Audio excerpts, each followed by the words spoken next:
Sunday school, ngibingelele nabazali nabasihambele kakhulu. Hallelujah.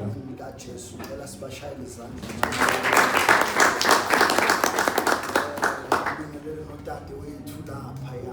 Hallelujah. Walana uyasisi. Hallelujah. Walana uyasisi. Walana uyasisi. Hallelujah. Ukuba nawe dadewethu siyambonga kakhulu uNkulunkulu. God bless you. Hallelujah. You are at the right location, bazalwane. Yeah. Hallelujah. Namhlanje isihloko sethu sizothi don't miss your place and time of appointment with God. Ungagejwa indawo nesikhathi uNkulunkulu akubekele sona. Amen. Hallelujah.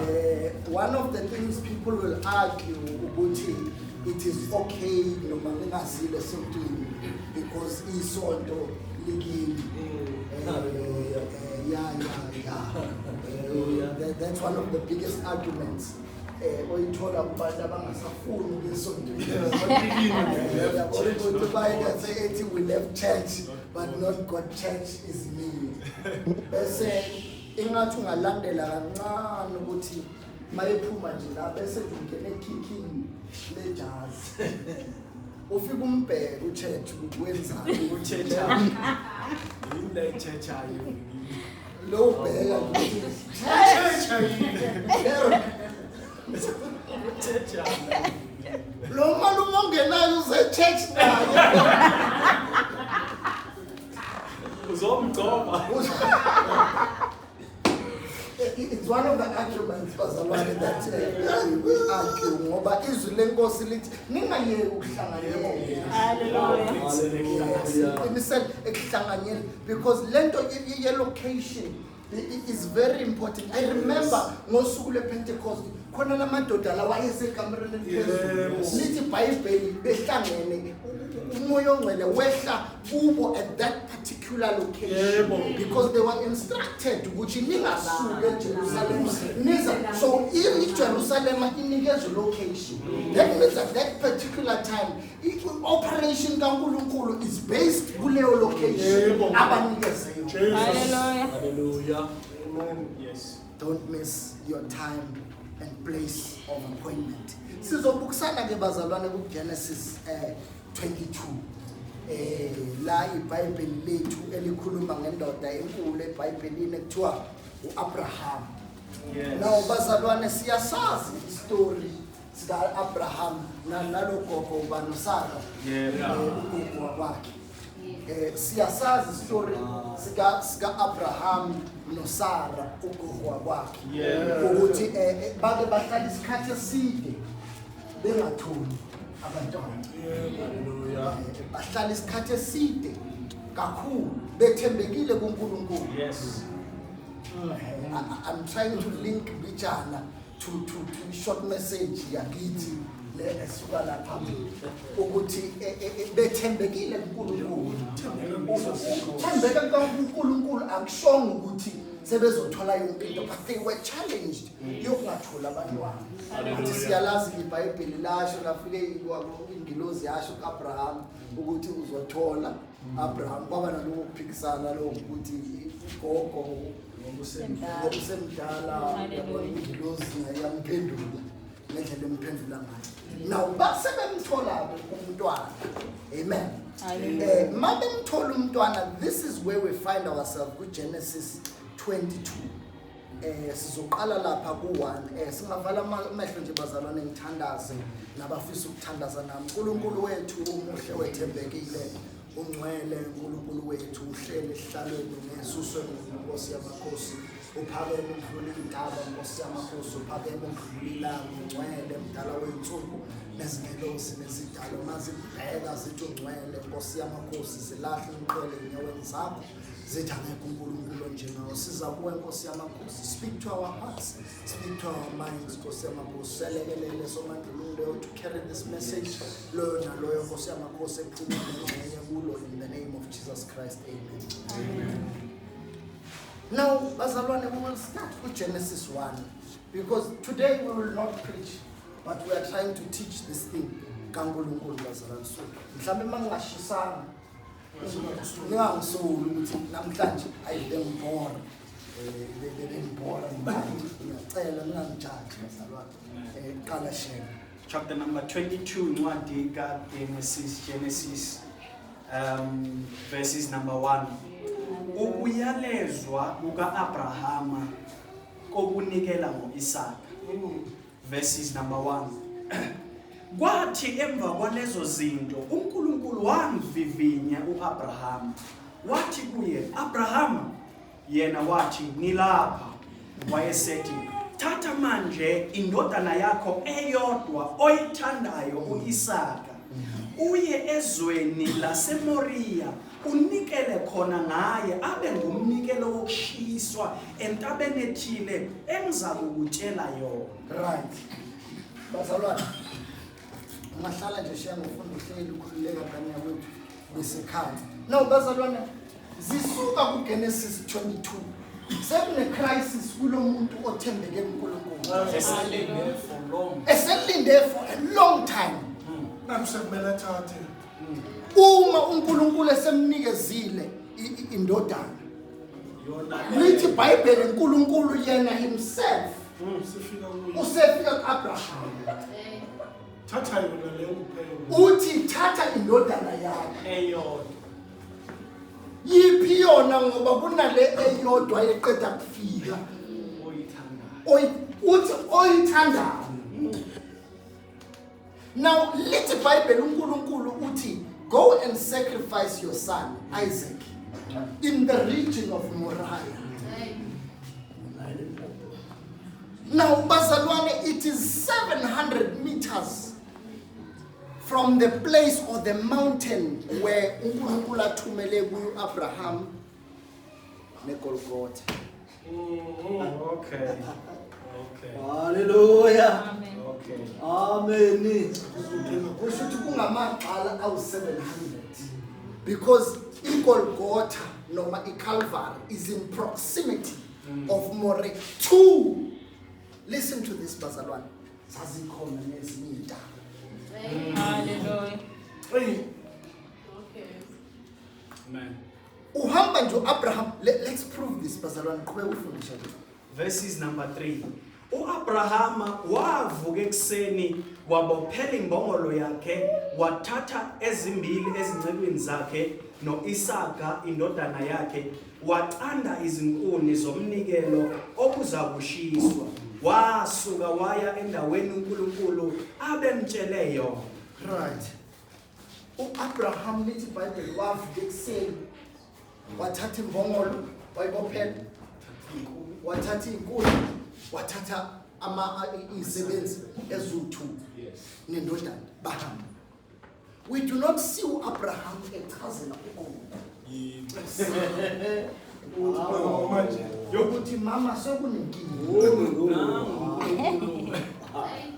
bazalwane. Munawo umndeni. Loyo uNkulunkulu wafika Usho yena futhi nango esethi ngiyonikela. I strongly believe ukuthi khona abantu ekumele bavikele uNkulunkulu mayesethi yenza into Hallelujah. ngisho bengasondela kangakanani but you need to protect Yes. their faith ngoba it's not everyone that you need Our to faith tell levels ukuthi are not the same. because our faith levels are not the same.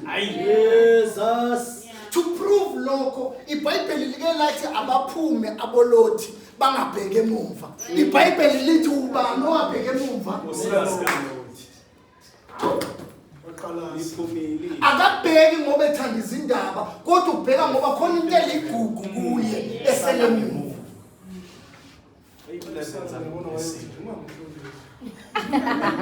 Yes. Because that's an argument and when out, but rather make sure that uthunyo uNkulunkulu ngempela. Yes. So now the Bible says Abraham wavuka ekuseni wathatha inkuni wathatha ingcebo wathatha inkomo wathatha indodana washona khona. Now funda ke shame. Verses number 4. Yes. Ngosuku lwesithathu uAbrahama waphakamisa amehlo akhe wayibona indawo isekude. uAbrahama wathi ezincekweni zakhe hlalani lapha nembongolo mina nomfana sisaya lapha ya sikhuleke sibuye size kini. Right. Now ngosuku lwesithathu bazalwane ngosuku lwesithathu.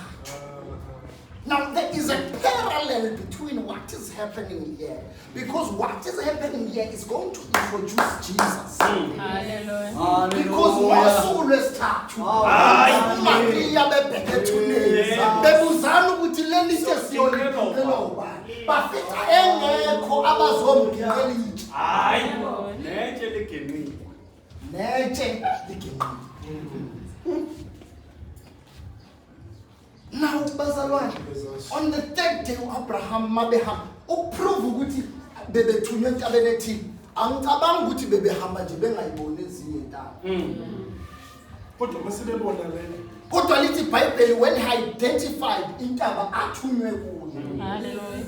Lithi iBhayibheli wayesishiya ingcebu Wathi sayothandaza. nembongolo wathi sisayothandaza. Akabatsheli nabo lapha. Akabatsheli nalapha asuke nabekhaya. Hayi. Kunabantu ekumele ubaprotect mama uNkulunkulu esekhulumela. Jesus. Hallelujah. Ngoba lolu hambo olwakho wedwa. I was saying to omunye umzalwane esixoxa kukhona into ethile inhliziyo yakhe ngathi mina uNkulunkulu mayesethume wena ungamemi. Hallelujah. Ya ungamemi ngoba uzofika uyangimema mina ngiquestion ngithi leyo nto leyo yeke ngepha. uNkulunkulu uthinte your heart ukhulume nawe. Amen. Abafuna ukujoyina Abafuna ukukujoyina bakuthola usuhamba. bakuthole ngendlela usuhamba because uNkulunkulu usuke ungazonda abantu ngoba bengayizwanga into uNkulunkulu akutsheleyo. When you continue lapho uNkulunkulu akuthumela. Yes. Lord. Yes. uNkulunkulu mayebekile enhlizweni yakho ukuthi nikelela lo mzalwane ngejazi. Singakutholi ama-announcement usu-announce ukuthi bazalwane masingahlanganisa imali khona umzalwane ufuna ukumlekelela la wena hamba naye because uzothi yasixoxela thina sihle lo mzalwane angihamba nomnini njalo kukho kahle because uNkulunkulu ibeke imessage. Ugcina unganikelanga la. Gcina unganikelanga. Ngithunywe wena. Andithunywe wena. Amen. Donsana nathi Funa ukudonsela nathi singatsheliwe lento tsheliwe abazalwana bangisupport abayisupport do your thing. Support umbono wakho. Support uNkulunkulu. uNkulunkulu is I will prove this in scripture. Jesus. Hallelujah. Now lithi iBhayibheli seyibona intaba Wabashiya. wabashiya. Wathatha indodana lithi wenza njani shani? When he saw- uAbrahama Yes. wathi ezincekweni zakhe hlalani lapha nembongolo mina nomfana sisaya lapha sikhuleke sibuye size kini. Yes. Mina nomfana sisaya lapha Siyothandaza. siyothandaza sizobuya size kini. Oh yes. Knowing very well kwenzakalani. Knowing very well. But because he is aware Jesus. of who sent him, Jesus. he leaves an abnormal message kulapho azohluleka ukuyichaza maye kuye They entabeni. won't comprehend it. Yes. Mayibuzo yodini. But ukhipha imessage ye-faith kulamadoda awashiyayo uthi sisaya lapha siyothandaza and I assure you Nani ukuthi nimasaba ngenxa mthandazo. yalowo uthume lapha sizobuya.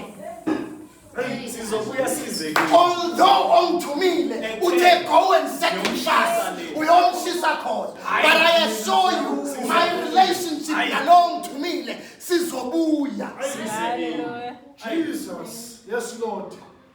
nojesu wabashiya kanje wathi salani lapha nithandwa Jesu.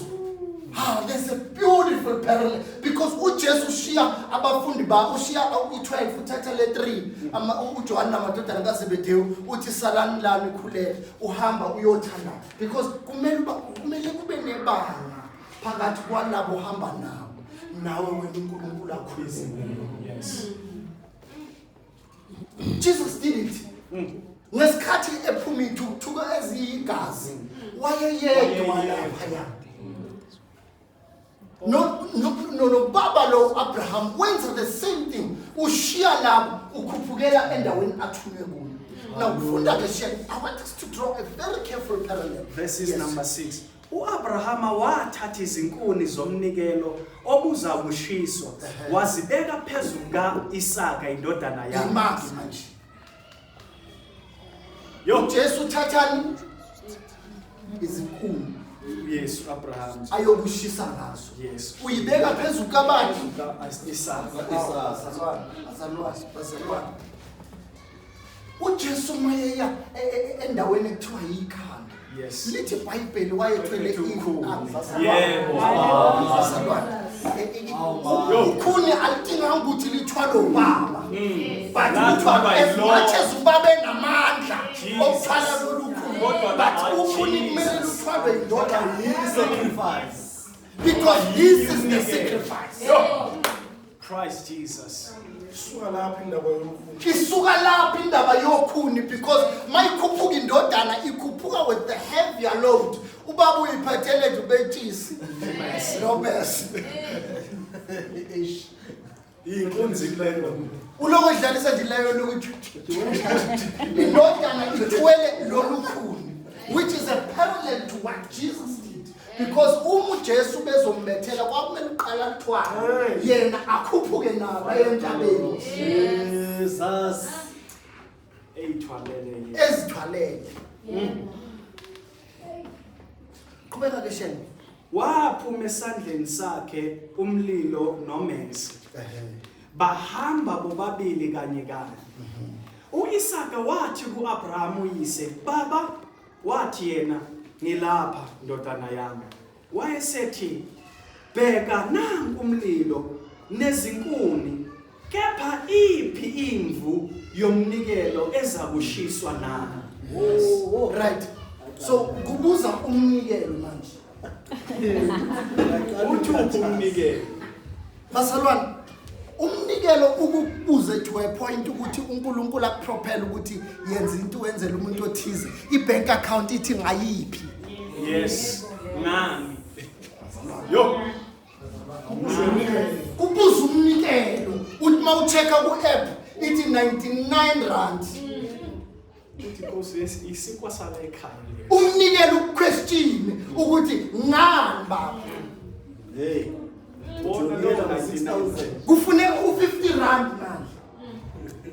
Bazalwane, kufuneka u50 rand kuzwana. Umnikelo uyakubuza ukuthi uright in ngokusala ngo40 something rand ndawo sokuhlekile. Nawo egayo. Because this is the last of, or this is the one and only of Abraham's sons. Ibuza ukuthi umlilo ngiyabona phela usikhuphuka kahle kakhulu. But uzovutha kodwa angiyiboni lento siyoyishisa la. ngoba usually sishi Ngoba usually sishisa something. Now yizwako Abraham.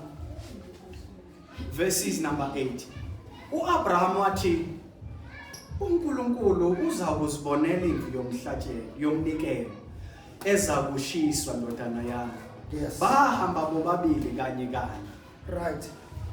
Abraham usephendula indodana, uphendula umnikelo. Hallelujah. uthi uNkulunkulu Abraham uphendula umnikelo obuzayo ukuthi hayi ngiyabona siyakhuphuka kahle kakhulu kodwa le phambili siyohlanza uthi Abraham uNkulunkulu Hallelujah.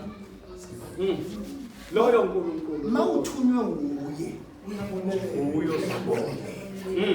Hallelujah. makusho yena, you don't need to worry about of the supply. But you need to focus on the journey going towards where God sends you. Ngoba uthi Abraham uNkulunkulu uzokubonela. Asambe nje Ufihlela ngisho umnikelo. Protecting his faith. Because bekuzoba nenkinga umnikelo utshela lethu bani phela umnikelo. Uyagijima. Umnikelo. Bekuzovela nje isidingo sokuthi okay thenga isinkwa ne-tin fish kuze ukwazi ukudla amasishane evikini udle phansi umnikelo. Salele inkulu. Kodwa utshela umnikelo ukuthi uNkulunkulu will provide. And they continue. Because bayala uNkulunkulu abathume khona. Oh Jesus. Now kubeka kufundishe lithi Bible bahamba kanye. Yabona angithi sebezwene manje ukuthi uNkulunkulu uNkulunkulu iyazwana uNkulunkulu uzobonela. Sebeyaqhubeka nalo uzizwe safe.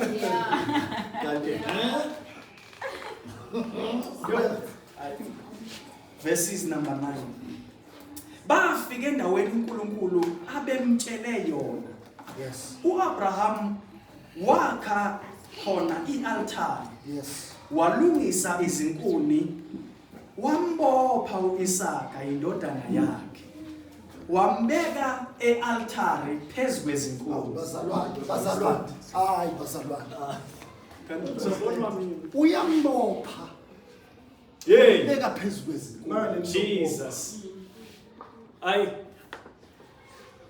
Bazalwane, we need to understand ukuthi this is very linked to the journey of Jesus. Ngoba iBhayibheli masebefike kuleyo ndawo leyo bambophela esiphambanweni bashayela izandla zabo phezu kwani.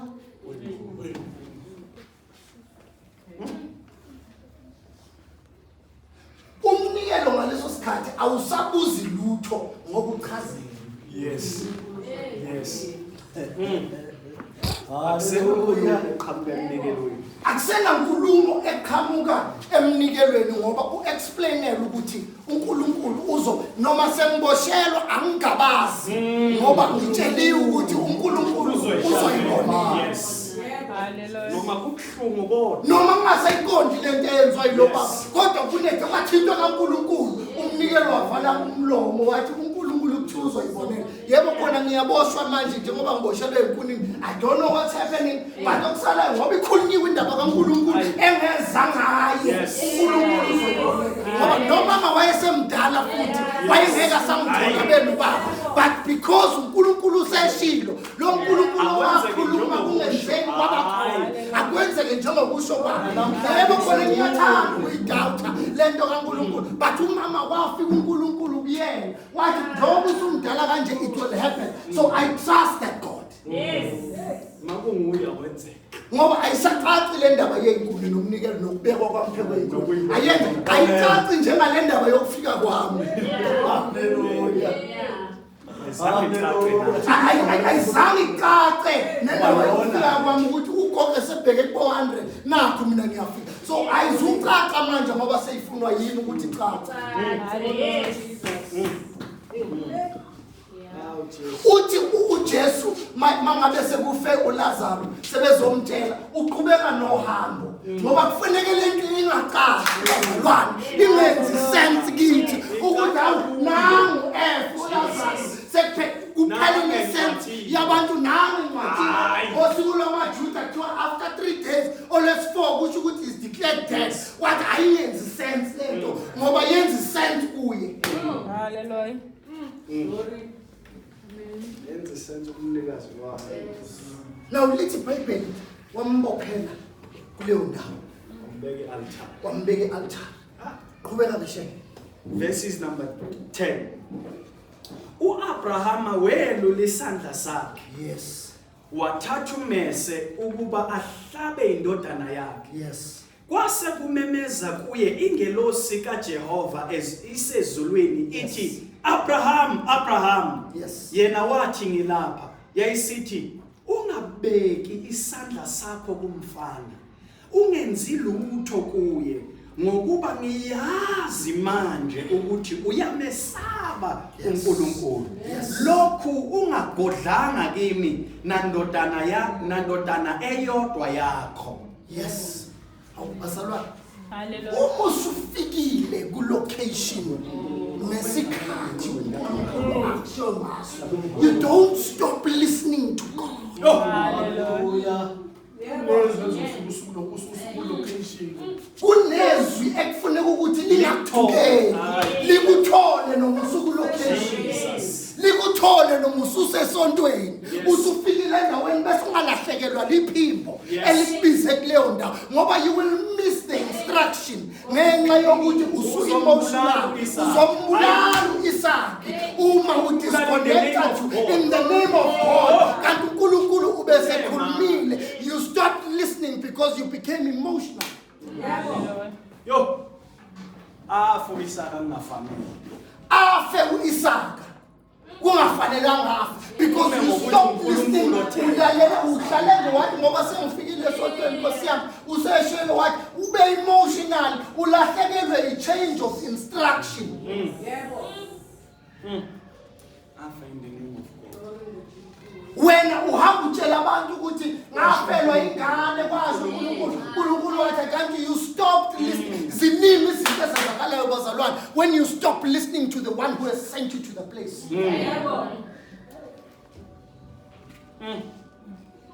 Ubuya entabeni ukhubekile umubi nje awusafuni naNkulunkulu lo indaba kaNkulunkulu because you stopped listening to uNkulunkulu mawusufika intabi yakubala bazalwane yabona incelo uNkulunkulu phakathi yakho because you have stopped listening to the one who has sent you to Jesus. Intaba phakathi nofast avela ngihlangana Nkosi yami. Don't miss the place and time, but more especially, do not miss the voice. Ngoba sihlala la sibe baningi ibandla kukhula lihle kodwa izwi lilahlekile ebandleni. God is not heard. We have stopped listening. I have stopped listening. Now lithi Bible ingilosi ithi kaAbraham, wow, usendaweni right ngesikhathi right. Kodwa lento yenzayo yima. How often do you listen umoya ongcwele mayitshela ukuthi lento yenzayo? Glory to Jesus. Hallelujah. How often do you listen? Khona abangakakhulu kahle abazalwane bathi khona into eyathi ngithi. Lento eyathi, oh. How often do you regret it? Mama buyijomba lento uthi ngizwe ngayo le uyisolusunga ukuthi ayikuba ngikhosa ikhona into eyathi yesibili ngoba vele jamfikile awunasofikile nto. How often do you listen to the voice of God ukuthi phume emzini yabanga nto?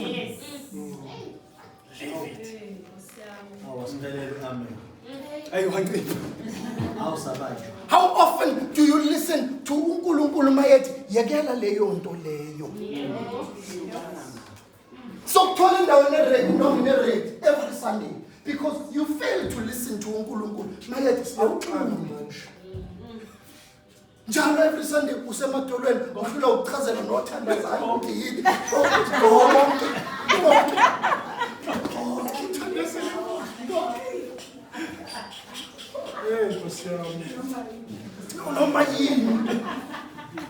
because you have failed to listen to the voice ebithuniwe ukuthi hayi man awuhlale kimi. Uthi isifakiwe leyokuza njike uthi umoya ongcwele uyanqaba ukuthi ngoba uyathatha imali yakho ireverse.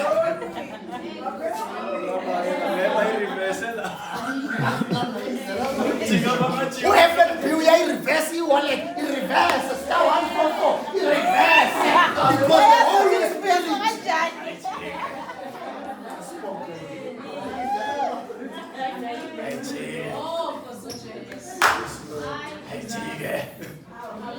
because the Spirit has spoken to you and you have responded and ubalula ukumlalela one has evidence ukuthi ngake ngamlalela uNkulunkulu kwathi makulandela okuzayo kwase kulula nje kumlanda. But if you reject what he says kuba nenkinga nyana ngoba nokulandelayo kuba lula nje ugalakadela ngoba awuyijwayela the habit of listening to God. Yes, Lord. Amen. Thank you, Jesus. So uma uzofikile endaweni keep listening to God. Now kuke kuba nabomama bayi2 abafika endaweni right ngesikhathi right. Uyabakhumbula labo mama bayi2 cishe uMaria nobani lo babefike nokuJesu omunye wababhizi lapha nawabhizi nenteni Mary noma. Yeah, uMary noma. Omunye wahlala enyaweni, omunye wabhizi kitchen. Omunye wababhizi waba nama activity walungisa ama transport abahambayo wenza yonke omunye wahlala enyaweni. Wathi uJesu lo ohlele enyaweni uyena nobusisiweyo because akafikanga wenza izinto zakhe the location. Now ufunda ke share ngifuna ukubonisa ukuthi kubalekile ukuthi ungafiki wenza izinto zakhe ku location. Verses number 12. Yes. Yayisithi ungabeki isandla sakho kumfana ungenzi lutho kuye Yes. ngokuba ngiyazi manje ukuthi uyamesaba uNkulunkulu. Yes. Lokhu ungagodlanga kimi nandodana eyodwa yakho. uAbrahama waphakamisa amehlo akhe wabona Yes. bheka ngemuva yinqama ibhajwe esihlahleni ngezimpondo zayo. uAbrahama waya wayithatha inqama wanikela ngayo umnikelo wokushiswa esikhundleni sendodana yakhe. Here is the lamb. How many sons afileyo? Here is another lamb.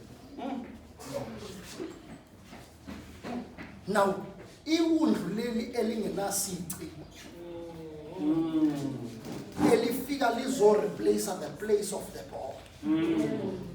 Ngoba kwakufanele kubethelwe the boy. But kwangena the lamb ezothatha amacala of the boy. Hallelujah. So the lamb was there to replace the pain that should have been felt by the boy. Hallelujah.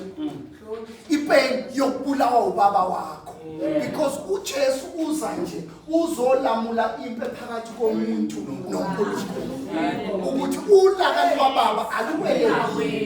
Hallelujah. Now lithi iBhayibheli ngilozi mayisimstopile uAbraham lithi iBhayibheli khathi eqala ebhekisa amehlo phezulu uqalaza. So ukuqalaza Kuqhamuke emva kwephimbo. Hallelujah. I believe ukuthi inqama ibivele ikhona. Yeah.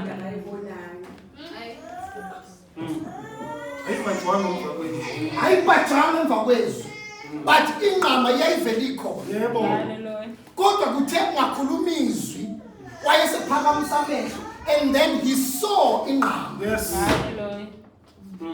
Jesus. Abanye bethu bangaphazamiseka befika nje entabeni usuyaqalaza uyathalaza unayo inqama nyana lapha ya kanti izwa ngakasho lutho inqama imayelana nokukhuluma kwezwi inqama uzoyibona emva kokuthi uzwe izwi ayiphambani ukuthi ubone inqama izwi ungakalizwa. Hallelujah. Abanye bethu sishawe ukuqalaza nakhona sithi siqalazela yona inkosi. Safike entabeni saqala. Safike entabeni safike saqalaza. Awubazalwa akiyo entabeni kaJehova akuyona indawo yokuqalaza. Izwi lingakakhulumi. Anamasa. Yebo.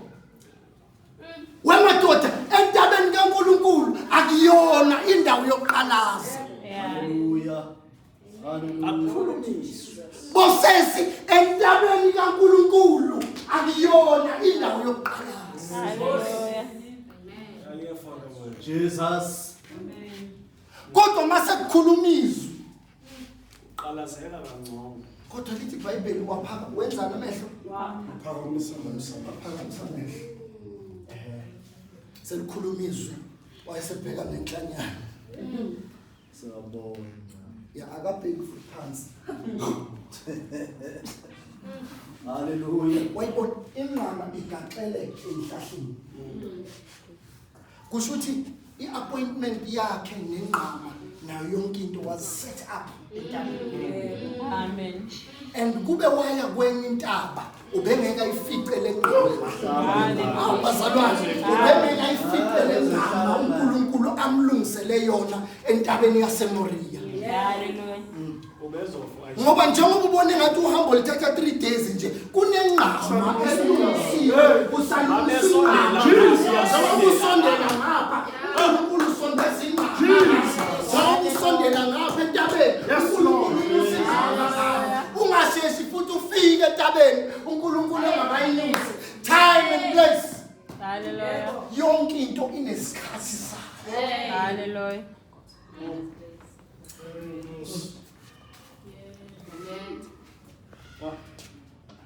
Ubone ingqama uhlabe nje in the place of the sun. Yeah. So ingqama ireplace the sun. Qhubeka ke shenge sisivala. Verses number 14. uAbrahama waqamba igama laleyo ndawo ngokuthi uJehova uyabonelela. Yes. Njengalokhu kuthiwa namuhla entabeni kaJehova uyabonelela. Bazalwane. Hallelujah. Entabeni kaJehova. Hallelujah. Hallelujah. Yabona bazalwane Kule kaJehova. kule kaJehova Yeah. kuyabonelela Jesus. Masiqala kusuke item yokuthi masithandaze sithandaza kahle ngoba sisentabeni lapho uNkulunkulu abonelela khona. Hallelujah. Jesus. Akaboneleli kwezinye intaba angakuthumile kuzo kodwa mawusufike kweyakhe Yeah. Uyakuthumela. kuyabonelela. Ufunda shene Verses number 15.